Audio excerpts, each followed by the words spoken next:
There you go. Hi, Avril. Hi, Nadine. Great. So I can see people are already joining the webinar. Fantastic. Okay, wonderful. Let's get started. So firstly, I'm Nadine. I'm the head of marketing here at A Small World, and we are here today for a lovely webinar by no one other than Avril Millar. She's going to walk us through some tools and techniques and tips that she's learned over the years and help us to reverse engineer our lives. So first of all, housekeeping rules. This webinar is going to last up to about roughly an hour. It's going to be about 50 minutes of webinar, and then towards the end we will have a Q&A section of about 10 to 15 minutes. So if you could, please leave all your questions in the Q&A box, not in the chat box, and then we will see your questions there. And if you see any questions that other attendees have posted and you really like their question, you can upvote that question as well, and we will answer the questions with the most votes first. Note that this webinar is recorded, and yeah, that's pretty much it. The recording will be available for everyone afterwards as well. So I'm going to pass you on to Avril, who is an amazing human being, very, very accomplished. She's a thought leader, a non-executive director, an author, a speaker, a blogger, and so much more. So I will pass you on to Avril now. Thank you, Avril. Thanks, Nadine. She always makes me sound so much better, I think, which is wonderful. Anyway, lovely to meet you all, wherever you are. The reverse engineering bit is particularly appropriate for me because I actually was an engineer first. I trained as a civil engineer back in the late 60s, early 70s in Glasgow, hence the accent. And you can see that it says tools and techniques for a long, happy, wealthy life. Well, to be honest, 6 months ago, a lot of us would have been focusing on the wealthy on this bit. I think most of us have now had a big old wake-up call and recognise that the greatest wealth of all is health. And I know that for a lot of us, this is a very trying time. I'm going to speak to you all as if you are the people I think you are, which are curious, talented, interested people who want to make something special out of their lives and want to be contributors to society. I think that's probably one of the common factors of everybody who's in this group. Why on earth, that's not, my video, my screen sharing is not moving. Oh, yeah. Hold on. I'm going to have to, right. Didn't I have a problem? That's okay. So if you want, you can just close the window and then reshare your screen. Yeah, I'm trying to. I'm doing escape, and bizarrely, it is not doing it. I don't need this. We'll stop other screen sharing. Do you want to continue? Continue. I just genuinely don't know what is going on here. I am so sorry. Any ideas? Right, let me have a look. Oh, there we go. It's moved on to the second one now. I think I got stuck. I'm dreadfully sorry that I got stuck. I'm not a complete muppet, but there you go. Anyway, thank you for staying with me. It's almost things go wrong everywhere. It's not what goes wrong, it's what you do to make it right. So the sort of nickname I give myself and people give me is the CEO's CEO. That's partly because I've been a CEO and I now work with CEOs. As I said, I was an engineer, I've been a physics teacher, I built a wealth management business over 20 years. And in the 12 or so years since I exited that, I've been an advisor to CEOs, a mentor, an author, a social commentator, all of these things.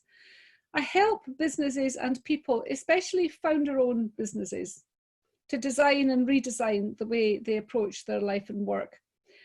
I think one of the things that's interesting is that there's been an awful lot of talk over the last, 10, 20 years probably, and it certainly started in the 70s and 80s, which is potentially before some of you were twinkles in your parents' eyes, a talk about work-life balance. In fact, I can distinctly remember back in the 70s, there was a sort of theory a social theory that said that by the time we got into where we are now, into the 2000s, that we would have so much leisure time. We would only be working 3 days a week, and we'd all be having to work out what to do with ourselves. Well, that's not happened. And in fact, if anything, it seems to me that people work harder than ever, which to me has never really been a problem, because I actually really like work, but then I don't always see it as work. I'm based in London. I'm from Scotland, as I said, and I used to fly everywhere, and now I Zoom, which I quite like. I feel as if I'm a witch on a broomstick. I have clients in New York and San Francisco and Vancouver and Spain and Moscow and Cayman Islands, etc., etc. And almost everything that I do is about helping people to ask themselves the questions they don't want to be asked, and to find the answers to those things, because a lot of it is about being brave enough and open enough to ask yourself questions. And then the second part is, there's no point in asking someone questions and getting them to ask them themselves if there's no answer. And that's where being who I am helps. Getting older doesn't necessarily make you wiser. And I still can make horrendous mistakes. And as you can see, my technology skills are perhaps less than sharp. But what I have got is quite a lot of knowledge and quite a lot of experience, and I can accelerate people's learning and development. One of my favorite quotes ever is that good judgment comes from experience, and experience comes from bad judgment. And there's never been anything truer said in the world. We learn from our mistakes. My objective in life is to try and help people to get through those experiences as quickly as possible and out the other side. I believe in shortcuts, and I believe in using your elders as a source of fuel for a better life. They don't have to be your elders. In fact, the vast majority of the people I work with are at least 20, sometimes 40 years younger than me. My own children are 41 and 43. Many of my clients are younger than that. And of course, the great thing is that I learn from them in a different way. They might not have some of the knowledge I have, but knowledge in itself is not necessarily the best thing to have. Sometimes what you need to have is insight, or a different way of looking at something. So you need to find your teachers. And yet again, there we go. The traditional financial wisdom. And this, remember, I built a financial services business, a wealth planning business, over more than 20 years, actually. I started it in 1986 when I stopped teaching physics. And I went into financial planning because I didn't like the idea of financial sales, which is horrendous. But I always thought that somehow the thing about money is not really what it buys you, it's what it gives you. And for me, what gives you time, and it gives you some freedom. But the way of approaching it has always been, and still is now, if you go and seek out a financial advisor now, what they'll tell you is that you have to invest it, save it, and then you spend it when you stop working, and then you die. And it's what I call the herd mentality. I sometimes used to call it, hope your earnings reach your death, because actually you've got to hope that it doesn't run out before you do. This is the usual curve. It's not actually the usual curve for financial planning, but the idea is there. And I put it on there just to give you an idea. You start with nothing, you build up an amount of money over your working time, and then you use it up. What actually happens is that you usually run out far before you get to the point of popping your clogs, because of course we live so long now. We have these long, long lives that we need to design a life that's going to work for us. And I call that to leverage infinite future earnings. I can't think of anything nicer than to feel always as if you are going to be able to provide for yourself, find nice homes to live in, travel, meet interesting people, work with interesting people, do interesting things, find new things to get involved in, and all without lashing yourself to some sort of corporate paymaster. Now, how do you do that? Good question. True wealth, the real wealth that lasts forever. And I'm not going to discount money, so don't be switching off now thinking, oh, this is one of these women who says that, you know, you can live in a mud hut in the jungle with nothing and you'll be happy as a clam. That's not true. We all want a degree of comfort, and most of us want to have a sensible amount of money. But true wealth increases over our lifespan. There's been some very interesting studies done over the last at least 20 or 30 years. Yeah, probably 20 years actually, which shows that what people experience as happiness and what they rate their happiness as being on a scale of 1 to 10 is higher for the over 70s than it is at any other point in people's lives, which means the best is yet to come for me because I'm 68. But when you think about it, it's potentially true, isn't it? Because, you know, when you're young and growing up and going to university, you're insecure, you don't know what you're going to do. Maybe you're not going to go to university, maybe you're going to be a carpenter or an electrician or an artist or a musician. You're riddled with insecurities, you're full of hormones, you're being tossed and turned by the emotions of love interest, wherever that love interest may lie. And then perhaps you find a partner, or perhaps you don't, and then perhaps you have children, perhaps you don't. You're trying to build a career, you're trying to build your craft. We're in the business of doing quite hard things over, once we've come out of childhood, and I hope you all had wonderful, happy childhoods, but once you've come out of that, life can sometimes just feel a bit, can be a bit hard. When you get towards, I'm not going to say towards the end, because that sounds far too awful, although interestingly, I've just received an email literally 5 minutes before this webinar started, asking me if I wanted a new non-executive directorship of a funeral directors in Berkshire. So I think I might be applying for that, because maybe the universe is trying to tell me something. But people who get older and have spent their time wisely and well, and they've been fortunate and blessed with good health and good family, find themselves getting happier and their wealth increasing. So let's talk about 3 different ways you can go through life financially. The red line in the middle there is the one I was talking about at the beginning. It's where you accumulate your income and you tuck it away in savings and investments and whatever it is, all through your earning life, and then you deplete it until you run out. Usually that tail at the bottom is a much, much longer tail. A lot of people are bouncing along the bottom. Bear in mind that your parents didn't expect to live to the age they are now. I hope your parents are all still alive. You probably didn't, when you were 20, expect to be living to, potentially it's going to be 90. A lot of you will nudge 100. That's a hell of a long time. So in that process, you can't accumulate enough to do that. Normal, ordinary people like most of us, there will be millionaires and billionaires made by business. I hope some of them are you. But if they aren't, let's not just bank on a one-trick pony. Let's just work out how to make this work anyway. You get the other kind of people, who, the green line, who inherit it. They inherit it, or they come into it in a family business, family office type money.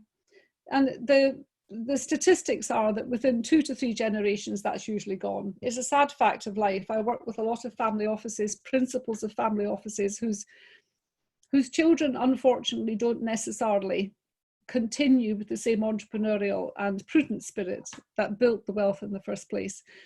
And sometimes that's for the most human of reasons, which is that people who have worked very hard to make significant wealth and really, really put their back into it over decades, and often have come from not an awful lot in their own childhoods and young lives, want to give their children everything. It's a natural human parental impulse, and it's catastrophically corrosive to the well-being of anyone growing up. And this is why we see this pattern repeated again and again and again. The line I'm proposing to you is this blue one. Just keep increasing the amount of wealth you have. And I call it by creating your own path. Now, passions, it's a difficult one, this, isn't it? Because I remember years ago, I think it was Tony Robbins, actually. You'll all have heard of Tony Robbins. probably seen him. He's wonderful. I mean, I turned up. I did the very first fire walk ever in the UK.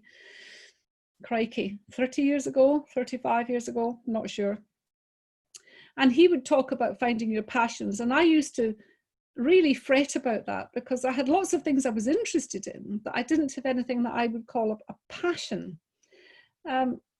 Because I thought of a passion as a sort of thing that Mozart might have, you know, someone who was God gifted and who was so focused on a single thing that they would do that all the time to the exclusion of eating and sleeping and any of the other things. I thought of passions as being something extreme and rare. And it was only later, as I got older and wiser, hopefully, that I discovered that passions are just the things that interest you. They're the things that you find yourself turning to naturally and easily without any thought. So I want you to start thinking while we're going through this about some of the things that you naturally and easily turn towards doing. And they can be very simple things that you're overlooking. It can be that you naturally and easily find yourself being the person that talks to someone who needs help, or that encourages people, or that always goes out and plays and finds ways of making games and fun out of things, or who's a great reader, or who's a great philosopher, who's a thinker and spends time thinking so that when they speak to people, they have a very reasoned, very measured way with them. Your passions don't need to be that you're an extraordinary rocket scientist or biochemist or horsewoman or any of these other things. But whatever your passions are, find them and get better at them. Keep practicing them. This is not actually me trying to sell you anything at all, but 6 years ago, I wrote a book called The Kama Sutra of Work. Ta-da, I shall put it here. And it's really funny because actually, literally in the last month, all the stuff that I've written in here has sort of come back to roost. And I'd put it away. I'd written it, put it away, sort of forgotten about it. And then for a few talks I've done recently, I've had to bring it back out and think it about, and I'm going to write an updated version. And I wrote this book because I was constantly being asked by the young people that I worked with, the people in their 20s and early 30s, about work. They were struggling with the concept of work. Some of them were feeling very burdened by the idea of being tied to a desk, being tied to a career, having to define themselves as one thing. And for me, my work and I suppose you would say 5 careers now, has been such a joy to me. Not always, sometimes it's been absolutely crap. But in the main, the balance is heavily towards my work has been an absolute joy to me and still is. I wanted them to understand not only that that's how it could be for them, but that they could make it that way for them. And when I started researching to write this book, I started writing and I was boring myself rigid. I mean, truly, it was awful. I was nodding off reading what I'd written. It was truly terrible. And I was talking to a friend of mine one night who'd come round to my house, and my wall was covered with post-it notes because I had all my ideas up there and I was trying to work out how to make them stick, to gel. I was moving them around thinking, could I find a thematic train? Just, nothing worked. And she said, well, why don't I come round tomorrow night and we'll sort of brainstorm it? And I said, well, I can't tomorrow night because I'm actually going out for some drinks with some colleagues and some of their colleagues and just meeting a few people. And she laughed and she went, oh, Avril, you and your networking. And I said, I don't do networking, I do lubrication. And she burst out laughing. And I, for a moment, didn't get it, naively. And of course, I think of it as lubrication because it makes everything easier. And she thought I was being naughty or saucy. And that was when I thought, well, the one language that we all have is sex. And this is where the Kama Sutra of work came from. So once I'd got that in my head, I actually went and I found an original translation of the Kama Sutra. And I'm going to read you one little bit out of it. It was translated in 1883 by Richard Burton. It was written in the 3rd century. The 3rd century, just think, that's a hell of a long time ago, nearly 2,000 years ago. I opened it up, and in it, a woman, it was written for men and for women, but in this case, the woman was being advised to learn the 64 sexual practices from a trusted friend. Okay, that's fair enough. But then she was advised, and I'm not going to read it all out because it would be too much, but she was advised to be proficient in the following. She was advised to be proficient in singing and dancing and writing and drawing and culinary arts. Well, okay, that's fair enough. You might have expected that. But then foreign languages and dialects, and carpentry, chemistry and mineralogy, knowledge of mines and quarries, and I kid you not, code breaking. And the reason for this advice was, and I quote, "If a wife becomes separated from her husband and falls into distress, she can support herself easily, even in a foreign country, by means of her knowledge of these arts."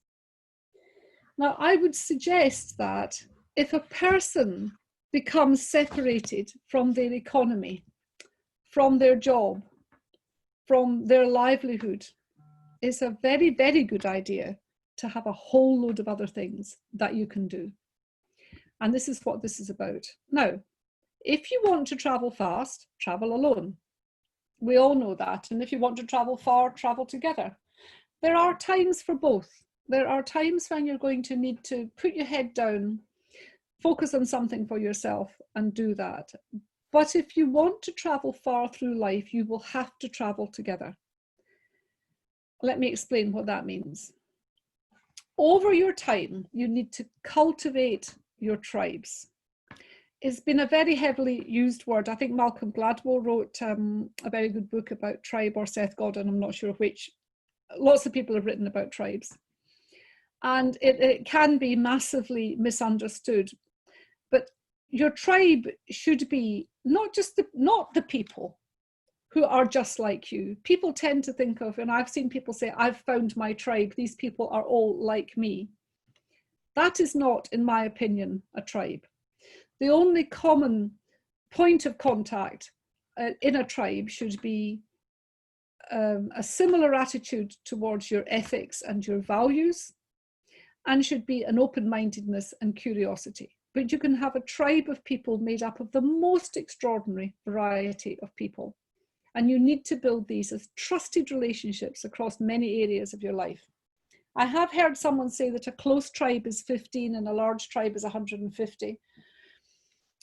I couldn't put a number on it, but I can tell you that over time, if you do this second thing, if you give without expectation, you will find that you can be 10 years down the line and suddenly remember someone that you might be able to speak to about something or introduce to someone and ring them up, and they will remember you, and you will be able to leverage that relationship for someone else's benefit or possibly for your own. And one of the ways to go about that, I haven't put it in this slide. There's too much to put in the slides. I'm so sorry, but I can only gloss over the top of this. The best way to create wonderful, deep, trusted relationships over your life is to not try to be interesting when you meet people. Just be interested. Most people need a really, really good listening to. They want to be heard. They want to talk and have someone listen to them without that awful thing that most of us do, which is that we are preparing what we're going to say, even as they're speaking. And I'll talk in a little bit of time how I believe in energy and how important energy is and how we can't escape how energy transfers between us. People can sense that. So learn to be without expectation and to give without expectation. If you can introduce someone to someone who will be of benefit to them, do it. If you can give them advice, do it. You do not need to get something back for everything, because the return comes from unexpected areas. Your network is truly your net worth. And I can promise that, you know, I've seen lots of people I've seen some people standing up, and I'm going to sound critical here, and it's not a necessarily nice thing to sound, but I'm going to say it anyway. I have seen young people in their 30s who've managed to create a great social media presence, and they stand up there and they tell you about how to build a life. It's pretty difficult to tell someone how to build a life when you haven't lived one yet. And I think humility is incredibly important, she says, sounding as if she has no humility at all. But I think it is very important to remember that we are all in the learning process, and that humility and that cross-exchange is vital. I'm putting Maslow's hierarchy up here. You'll all know it. You're all bright, intelligent people. We are the lucky ones. You know, we are not experiencing war and famine. We're not experiencing, I hope, abuse and fear. We are experiencing the fear from this disease, but I imagine that most of us are managing to contain that in some way, to be as careful and as thoughtful as we can be about it. But if our physiological needs, so that's just, you know, food, health, are met, and our safety needs, so we have a roof over our head and no one's going to attack us, the next thing we look for is love and belonging. And once we have love and belonging, we look for esteem, and then we look for self-actualization. And if you've not come across Maslow's hierarchy before, there are now sort of more modern extrapolations on it. But the best example I can give of this is that when you're in love, or when you first fall in love, you feel as if that person and that relationship is going to complete you and fulfill you, and that along with what you already have will be enough, will be sufficient for everything forever. And that's not the way of things. In due course, you want more.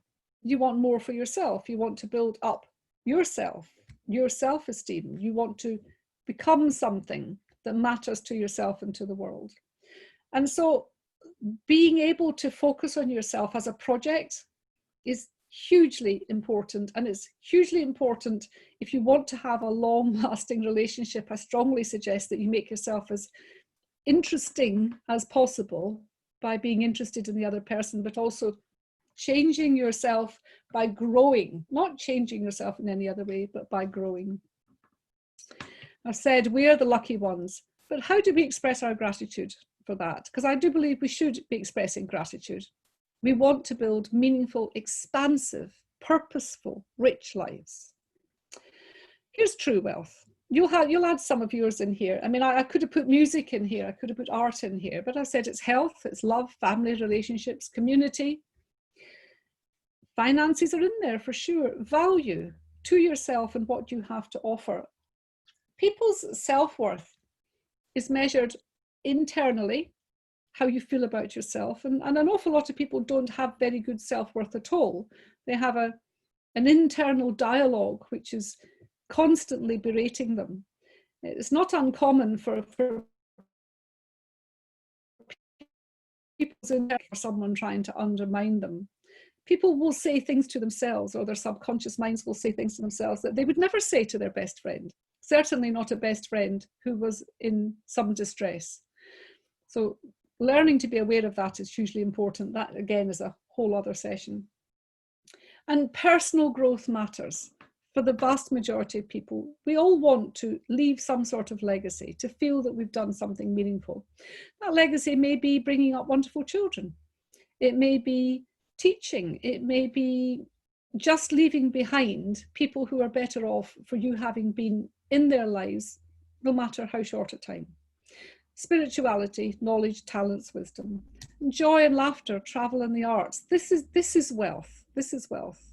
And it does not require you to go out and kill yourself making a huge amount of money.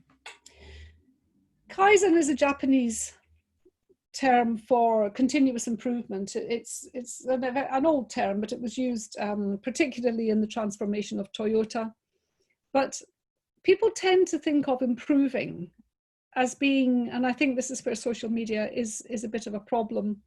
It tends to show people who have transformed. So they've perhaps transformed their bodies in, you know, here I am 3 months later and I've gone from that to that, whatever it is. True improvement, just like everything else, done incrementally and consistently, is phenomenally impactful, and it also embeds, it stays. If you improve by 1% a day at something, in 3 months, you'd be more than twice as good as you are now. That could be your tennis game. That could be playing football. That could be playing the flute. It could be doing your bank balance every month. Anything that you do consistently, small amount of time, a little bit a day, will improve over time, remarkably effortlessly. So what do you wish you'd started or known last year or 5 years ago or 10 years ago? There will be things now that you think, damn it, I wish I'd never given up the piano. Or, oh, if I'd only stuck at that language, that would be jolly handy now. I remember my son, when he was 14, he went to Hong Kong to live with his father. We were divorced by then. And because they didn't have to run the British curriculum in Hong Kong, he said, I don't want to do French. When am I ever going to need French? And his father said, oh, absolutely. You're never going to need French. At 17, he came back to the UK intending to go to art school. And just before he was due to start art school, he decided to become a professional cyclist. And at just under 18 years of age, he got in a car and he drove to Saint-Quentin, just north of Paris, to do a year of amateur cycling. And then he got a professional contract. And from the moment he landed in Paris or in Saint-Quentin, there wasn't a single person around him who spoke anything other than French. And he didn't have a word of it.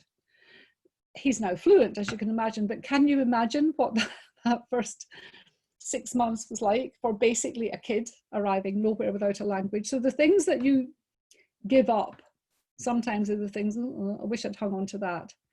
What is on your list to do or learn or become? And when are you going to start it? And don't put pressure on yourself. I exhort you all so strongly. Don't put pressure on yourself to be brilliant at something, or even to be incredibly good at something. Sometimes not even to be competent at something. Because what you're going to find over time is that you will accumulate so many skills and so much knowledge that each one will start to inform the other, and you will get something where it is greater than the sum of its parts. And so this little bit of knowledge or experience acquired over there will suddenly amplify what you know about something else over here. So this width of experience and knowledge and practice and trying, and if you try it and you do it for 6 months and you think, I mean, ukulele, forget it. I tried, gave up, but I have now got my guitar back out. And for those of you who are perhaps writers, I remember I do more writing than this. I write blogs and books and all sorts of stuff. But I remember once whinging, complaining to my editor, and I said, oh, I'm not getting anything done. I haven't written a word. All I'm doing is thinking. She says, Avril, that's called, in literary terms, deep hanging out. Planning is starting. Thinking is starting. Everything that you have starts in your mind first. So when people tell children off for daydreaming, I want to sit them down and give them a good talking to, because daydreaming is where everything starts. So continue to be a child and daydream and plan in your head. If you can visualize it, you can get there. What affects a company's performance? I'm not going to take you back into finance for corporate accountants, don't worry. But these are the things that affect a company's performance. They're EBITDA. How much money do you make once everything else is taken off? Revenue trends, are you making more or less? Profit margins, are you making a healthy amount, or are you selling something for the same it cost you to make it? How many customers do you have? 1, 2, 3? The more customers you have, the more you're de-risked. The industry concentration, the more you're spread out across industries, the better. The strength and depth of the management team, and I would like to suggest that you are your management team. You are your CEO and your operations director and your useless IT director and your HR director. You're all of those things to yourself. Your competitive advantages, and this is what I'm talking about here, getting you to work out your competitive advantages. Brand awareness. You are a brand. Inevitably, people know you as somebody, and they will describe you, often in a very short phrase. What is your tagline? Over here we have supermarkets, Tesco, every little helps. And, oh crikey, I can't even think of the rest of them. But if you look at the tagline for brands, what would your tagline be? It's worth thinking about. This is actually something that, that my minister at church was talking about the other day. If someone had to give you a tagline, what would it be? That's always worth thinking about. And goodwill. And goodwill is that ferocious bank that you've grown over the years and that a business grows over the years because it has operated healthily and well and ethically with other people.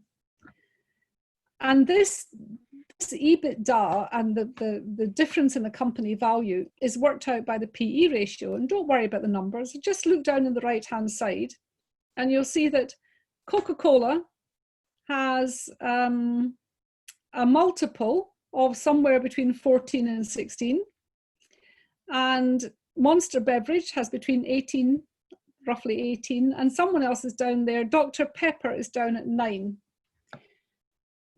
Effectively the same type of thing, but the actual value as it's worked out is different, and it's different because of those preconditions that were in there: the goodwill, the brand, the market concentration, the client concentration, the profit margins. Those contribute to the value. How do you create tradable value in yourself? Because I want you to become infinitely able to provide value to people where that value will result in you getting something back. And that could be everything from another recommendation to someone else, to money, to equity in their business, to the use of their holiday home or boat when they're not in it.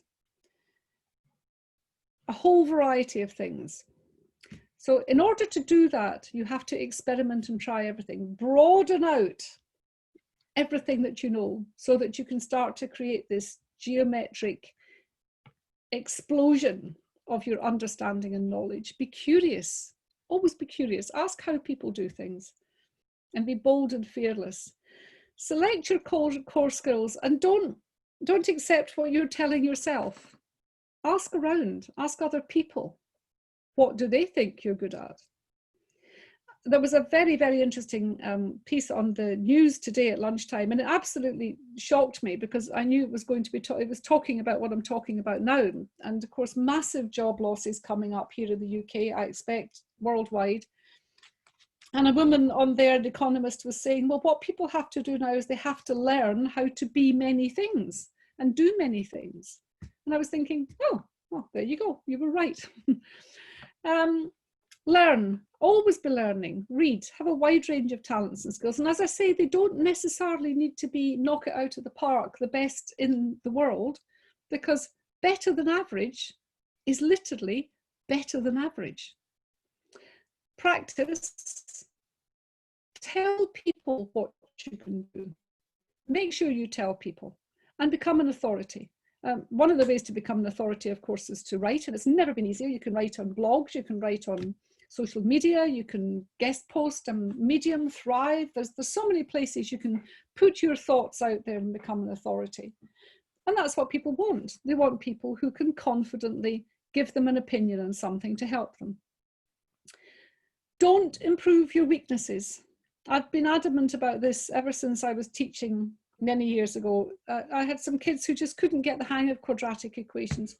They were phenomenal at geometry, couldn't do quadratic equations, sod quadratic equations, pass your exam in geometry and trigonometry.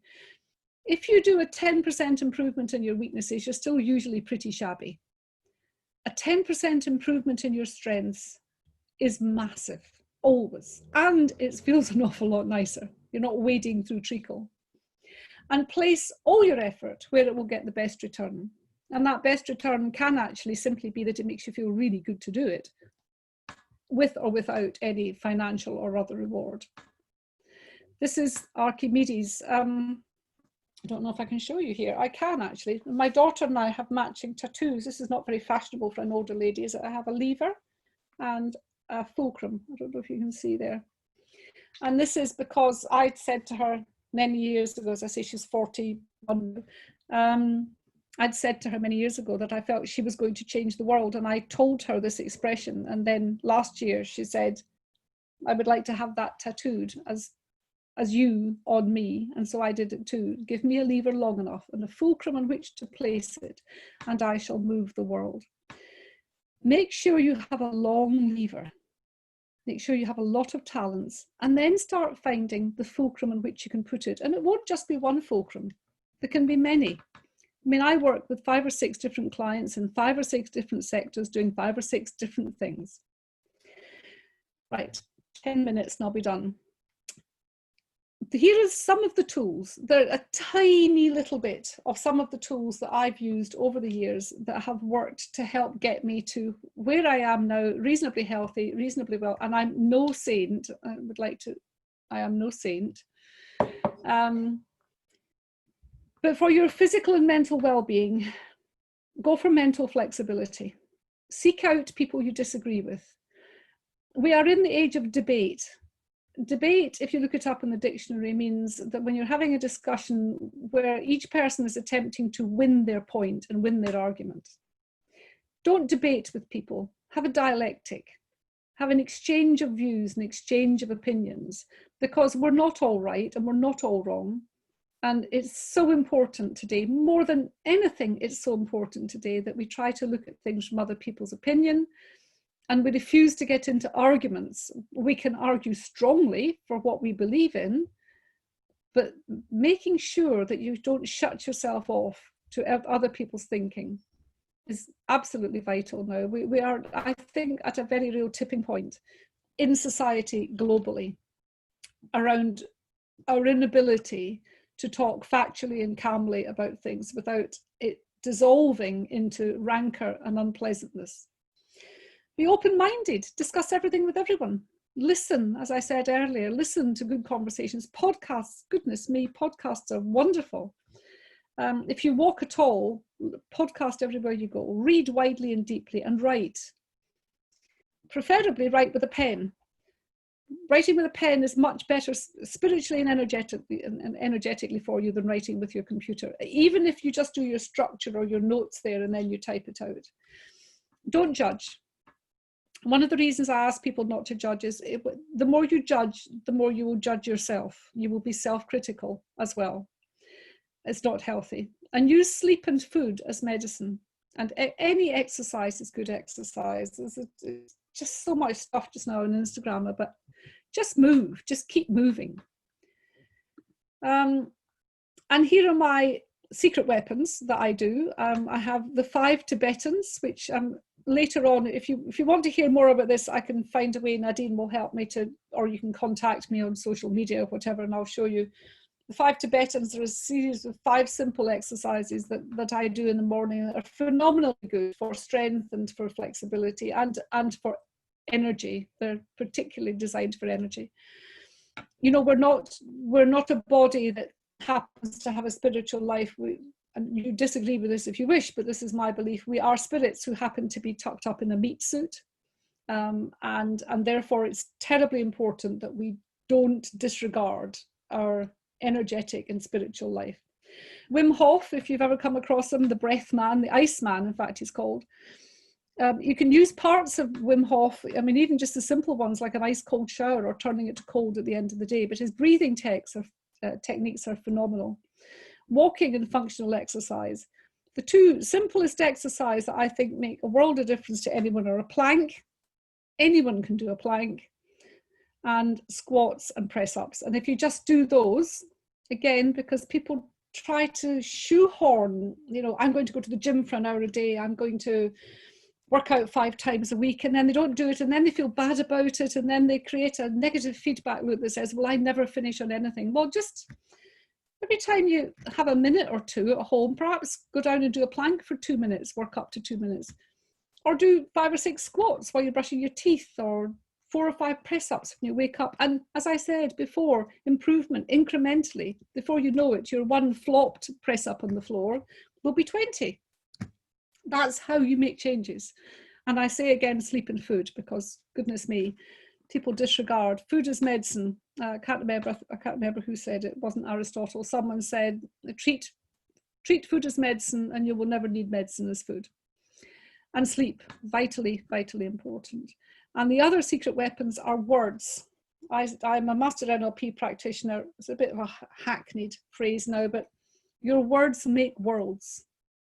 I urge you to pay attention to the words you use.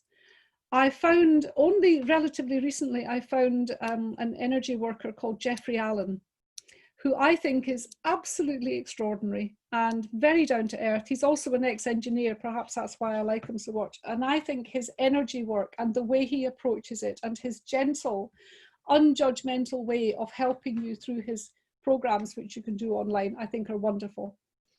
Thought field therapy, it's got a reduced version called EFT, Emotional Freedom Technique. It's a tapping technique, wonderful if you suffer from trauma, grief, anger, and you somehow can't get rid of it. And extraordinarily, I'm a qualified one of those, but I can't recommend it strongly enough. You can use it on children, which is great. Faith, any kind of faith. I happen to be a Christian. You know, one could just as easily be any other faith or no faith. Perhaps you're a humanist, perhaps you're a spiritualist, I don't mind. But believing in something, or perhaps even just believing in the energetic good of the universe, which I hope you believe in. Sleep again, food again, exercise again. I'm never going to stop saying those three things, because little bits of those, and self-forgiveness, to be your kindest friend. Very quickly winding up, what gives you your value? And my disclaimer here is terribly important to me, because every individual is valuable, equal and loved in the sight of God and the universe. I absolutely, crucially believe that. We are loved, you are loved, and you are known by name. The value I'm talking about here is the value you can give to others, for which you will create your capital for life. And that can be money, it can be equity in business, it can be goods and services, and it can be barter for equal value. And I would really like you to have a think about the sorts of things that you could do and the sorts of opportunities you could create for yourself by looking at how you gain your lifestyle and how you make your living. I mean, it's a great expression, to make a living, by doing things slightly differently. I had someone recently say, well, you know, this isn't reasonable, this doesn't work. And I said, well, if you think about people who become famous are almost instantly given access to everything that they now can afford to pay for, but they never have to. So they're loaned private jets, they're loaned people's houses, they join other people on their holidays, they spend time on other people's yachts, they get airtime and opportunity that other people don't get. That is accessible to all of us to a degree if we change our mindset. And this is something that if you just go away and think, you will start. And actually think in groups. It's great if you can get 2 or 3 people together. The more outrageous the thoughts, the better, because that's when funny stuff happens. And then this is the last bit. Add the right mental and energetic processes to this, and you will never live in lack again. Living in lack is the saddest thing ever, because on your deathbed, you will know that you were rich beyond your wildest dreams. So be it now, be it today. That we certainly can't do in 50 minutes. But I hope you've enjoyed it. I hope I've not been, oh, my internet connection is unstable, it's saying. I'm done. I'm done. Thank you so much, Avril. That was amazing, wonderfully informative. And I particularly love the bit that you shared about the 1% effort every day consistently, and how that kind of increments over time. I like to think about that as compound interest, actually, because it's exactly like you said, in 3 months time you'll be half better as what you were when you first started. But I guess the important thing is just to get started and not always want to be perfect from the beginning. I think that's totally. That's important to remember, because it's so easy to forget. We expect so much from ourselves. But well, yeah. Perfection is the enemy of good, as they say. Exactly, yes. So even if you're average, keep going and you will get better. Amazing. Thank you very much for your time. So everyone, I hope you enjoyed that. We've got a little bit of time for some questions and answers. I'm not sure if Avril mentioned to you, but she's a business mentor and a personal mentor as well. And there's a link to her website here on the screen. If you wanted to continue the conversation with Avril, or just get in touch with her through our website, or find her on LinkedIn or on Instagram. But let's hop over to the Q&A now and see what people are asking. Right. Veronica says, thank you, Avril. All great advice for living a great life. Wonderful. Thank you, Veronica. And Jen asks, can you elaborate on the concept of tradable value? Yes, well, tradable value is literally anything that you can do that someone else is prepared to pay money for. So it can be, well, in my case, it's mainly advising. So I advise people in their businesses, or I work with people and I spend time with them helping to think better about things. That's a tradable value. A tradable value could be having a local bookshop, which really has not properly organized their books. You can see all mine behind me here. It's my nightmare is that I have all my books categorized on an app, but I don't know where they are on the shelves. So I know I've got it, I just don't know where. I would pay good money for someone to come into my house and put my books into categories where I could find them. That's a tradable value, someone who's prepared to do that. So anything which does something for someone else or for a business which they think is valuable and they would like to pay you to do. And it doesn't have to be terribly clever. It just has to be something someone doesn't either have time or the resources to do. That's wonderful. Very much like a pain. If you can identify the pain, there's an opportunity in that pain. Anyone else's pain, if you've got the ability to solve that pain, you've got an opportunity there. Yeah. Cool. Good. Okay. Rosora from Mexico City says, thank you. Amazing and very inspiring. Oh, cute. I can't see any more questions. Let me see. I see someone have left some things in the chat box as well. CT says, thank you very much. This was wonderful. And Nick says, some of the people I know that are famous treat their reputation as the most important element of their livelihoods. Who can they trust with sharing it to? It's a very, very real point. And actually, 2 or 3 of some of the most successful coaches I know work with very, very famous people, because the tradable value that they have built up and have understood by people is that they're wise and they're kind and they are discreet to the point of death. They would never, ever, ever, you don't know who their clients are, and they would never say anything. And those people, when you've worked with someone like that, you will tell another of your very famous high reputation friends, this one you can trust. So trust is a very tradable value. Very good. Hannah says, thank you very much, so much appreciated. And Joanna says, thank you very much, amazing suggestions for a long and positive future. I think that's all the questions we have now. Friedrich says, excellent, you confirm my view that we are the entrepreneur of our own life. Absolutely. Indeed, yeah. Very good. All right, so lots of thanks coming through, but I can't see any more questions. Like I said before, if you want to connect with Avril, you're welcome to do so through her website or LinkedIn or Instagram. Just search for her name, Avril Millar, and you can find her there. Thank you very much for your time today, Avril. I know a lot of time has gone into preparing this presentation, and you've shared some really valuable insights. Thank you. Well, thank you very much, everyone who joined, and thank you very much, anyone who perhaps looks at it later. I hope it adds some value to your life. Wonderful. That's it for this evening. Wherever you are in the world, I hope you have a pleasant rest of your evening or afternoon, and we will see you at the next webinar. Thank you. Thank you. Bye. Bye.